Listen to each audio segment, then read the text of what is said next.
Hello students, height and distance last प्रश्नावली आपकी बची हुई थी, जिसमें कि छोटे छोटे ऑप्शनल क्वेश्चन ज़्यादा हैं। आपके कुछ विस्तृत उत्तरीय हैं बड़े क्वेश्चंस, उनमें से हम आपको कुछ प्रश्न हल किए दे रहे हैं, समझा भी रहे हैं, तो इन्हें भी समझ लें। और आज से आपकी त्रिकोणमिति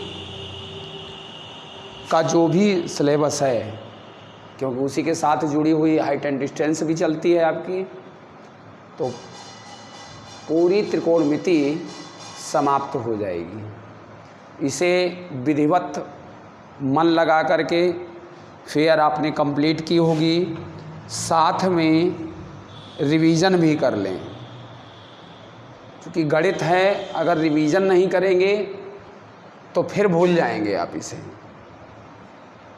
तो ये सवाल दोबारा रफ कॉपी में भी लगाए जाएं, फिर बंद रहे, रफ में हल करें।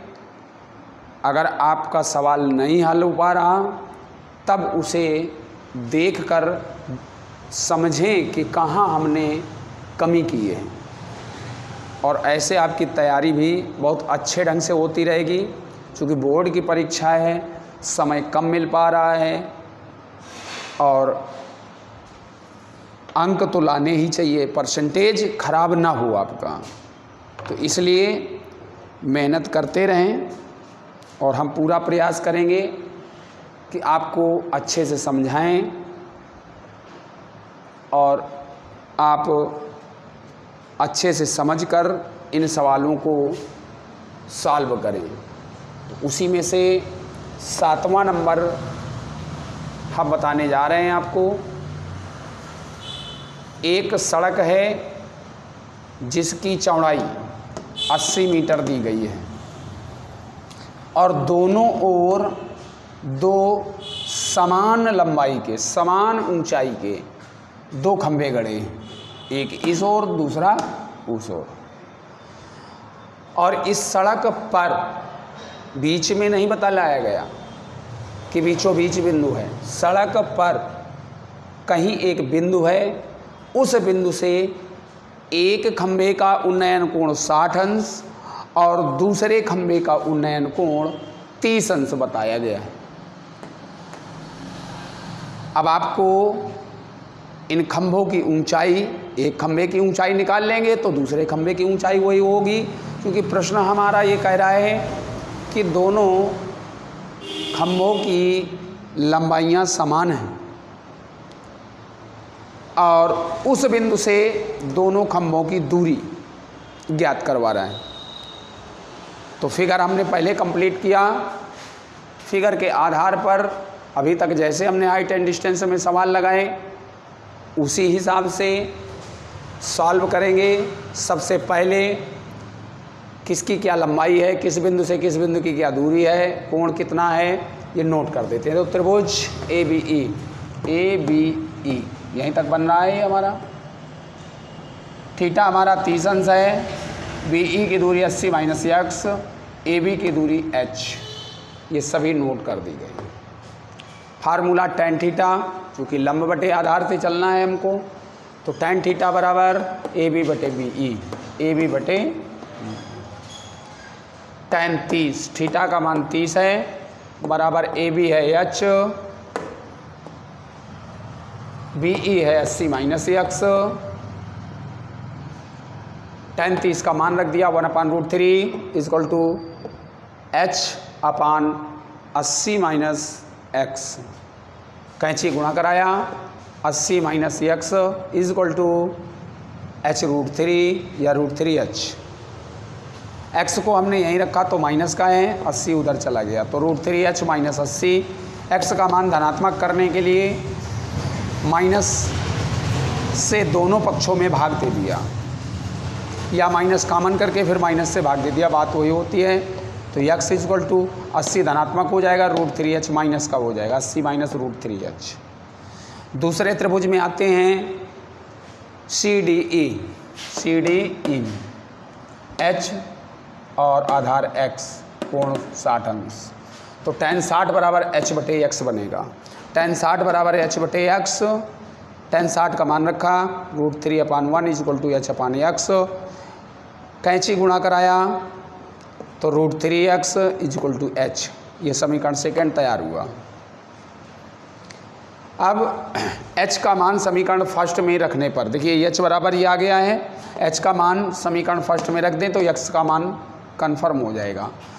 तो x is equal to 80 minus √3h था, x is equal to 80 minus √3 into h का मान रख दिया भाई, h का मान कितना है √3x, तो h के स्थान पर √3x रख दिया, इनका गुणा करा दिया तो ये 3x हो गया, पक्षांतर किया तो ये 4x बराबर 80, 4x बराबर 80, 4 से भाग दे दिया तो 20 मीटर, x बराबर आ गया आपका 20 मीटर। x का मान समीकरण सेकेंड में अगर रख दिया जाए देखिए तो h का मान कंप्लीट हो जाएगा, जो खम्भों की ऊंचाइयां दी हुई तो वही किया हमने, h बराबर √3x, h बराबर √3 इंटू 20 तो 20 √3, h बराबर खम्भों की ऊंचाई कितनी आ गई 20 √3, और एक खम्भे की दूरी थी x, देखिए ED जिसे बोलते हैं, है ना x, वो हमारी 20 मीटर, और दूसरे खम्भे की दूरी चूँकि पूरी 80 थी तो 80 में यही x घटा देंगे तो 80 माइनस x, तो खम्भे की ऊंचाई आ गई 20 √3 मीटर, और एक खम्भे की दूरी उस बिंदु से आई 20 मीटर, दूसरे खम्भे की दूरी 80 माइनस 20 बराबर 60 मीटर। इस प्रकार से जो जो प्रश्न में पूछा गया था वह हमने प्राप्त कर लिया, हल कर लिया तो आंसर हमारा कंप्लीट हो गया। मैच भी कर लीजिए आंसर से, सारे क्वेश्चंस सही सॉल्व हो गए।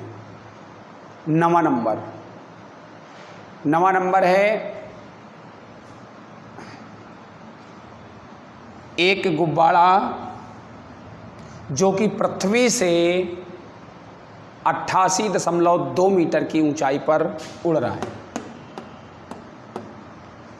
और एक लड़की जिसकी लंबाई 1.2 मीटर है, वह अपने आँखों से उस गुब्बारे की ओर देखती है तो पहले उसका उन्नयन कोण 60 अंश था, पहले यहाँ पर देखा, इसके बाद यह गुब्बारा उड़ते उड़ते इस जगह पहुँच गया, दोबारा में देखा कि वह कोण 30 अंश हो गया। तो गुब्बारे को तय करने में लगी दूरी कितनी है, यानी ये बीच की दूरी निकाल देना है। गुब्बारे ने इतने एंगल से इतने एंगल 60 एंगल से 30 एंगल तक आने में कितनी दूरी तय की, तो B और D ये आपको निकालना है। BD को मानना पड़ेगा, तो BD हमने x मान लिया, और गुब्बारे की जो हाइट है वो ऑलरेडी पृथ्वी से 88.2 मीटर, लेकिन कोण जहाँ से बन रहा है, कोण 1.2 मीटर की ऊंचाई से बन रहा है। चूँकि लड़की की लंबाई है 1.2 मीटर और कोण आँख से बन रहा है, चूँकि आँख से ही देखा जा रहा है गुब्बारा, इसलिए ये पूरी लंबाई 88.2 पृथ्वी से है, लेकिन हम कोण से जो हमारी समानांतर रेखा बनाई जाएगी, खींची जाएगी, वहाँ से ऊंचाई पूरी लेंगे हम। कोण जहाँ से बनेगा वहीं से तो ऊंचाई मानी जाएगी, उसी के समानांतर रेखा से। तो पहले हम इस ऊंचाई को प्राप्त कर लेते हैं, तो पूरी ऊंचाई में 1.2 मीटर ऊंचाई घटा दी जाए, तो 88.2 में 1.2 घटा दिया, 87 मीटर बची। BD x मान लिया, ED को y मान लिया, ED को y मान लिया। त्रिभुज CED 60 अंश वाले में tan 60 बराबर CD बटे ED, CD बटे ED, लंब बटे आधार। CD हमारी 87 है, ED को y माना है, tan 60 का मान रख दिया √3/1, कैंची गुणा करा दिया तो √3y बराबर 87, y बराबर 87 बटे √3 मीटर। दूसरे त्रिभुज में चलते हैं AEB तो tan 30 बराबर AB और बटे BE, आधार पूरा हो गया BE। तो AB भी हमारी 87 है, 88.2 नहीं लेंगे, पहले घटा चुके हैं, पहले उसकी ऊंचाई बता चुके हैं। तो tan 30 बराबर AB बटे EB, tan 30 का मान रखा 1/√3 बराबर AB है 87 बटे EB, x प्लस y दोनों को जोड़ देंगे, आधार पूरा है। अब कैंची गुणा कराया तो x प्लस वाई बराबर 87√3, x का मान निकालना है क्योंकि BD तो हमारी x है और दोनों को बाड़ों के बीच की दूरी ही हमें निकालनी केवल, तो x का मान निकालना है, y का नहीं निकालना। तो y का मान पहले हम निकाल चुके हैं, इसे समीकरण फर्स्ट नोट कर देंगे। तो y का मान समीकरण फर्स्ट से रख देंगे, तो y के स्थान पर 87/√3 रख देंगे, इसको पक्षांतर कर देंगे, LCM ले लेंगे √3, तो √3 का √3 में गुणा कराएंगे 3 होगा, 3 का गुणा 87, 87 में 261 माइनस 87 घटा लिया गया, 174/√3 आया। √3 को हर में नहीं रखते, ये पहले भी मैंने बताया था, रूट में अगर वैल्यू नीचे है हर में तो नहीं रखते, उसको कैंसिल करते हैं, तो फिर √3 का नीचे ऊपर गुणा करा दिया गया। तो अंश बन गया 174√3 और बटे में √3 का गुणा कराएंगे तो 3 हो गया, 3 से 174 को काट दिया तो आया 58√3 मीटर। यही हमारी x है और x ही दोनों को बाड़ों के बीच की दूरी मानी थी, तो ये हमारा उत्तर प्राप्त हुआ 58√3 मीटर। और इस प्रकार से 8 प्रश्नावली पूरी समाप्त हुई, 9 पूरी प्रश्नावलियाँ समाप्त हुई। तो त्रिकोणमिति और ऊंचाई दूरी पूरा पाठ समाप्त हो चुका। अगले टर्न पर नया कोई सिलेबस, नया कोई लेसन पढ़ाएंगे हम आपको, तब तक इन्हें भी फेयर कर लें और जो मैंने बात कही है रिवीजन वाली, तो रिवीजन उसे करते रहें। थैंक यू बेटा।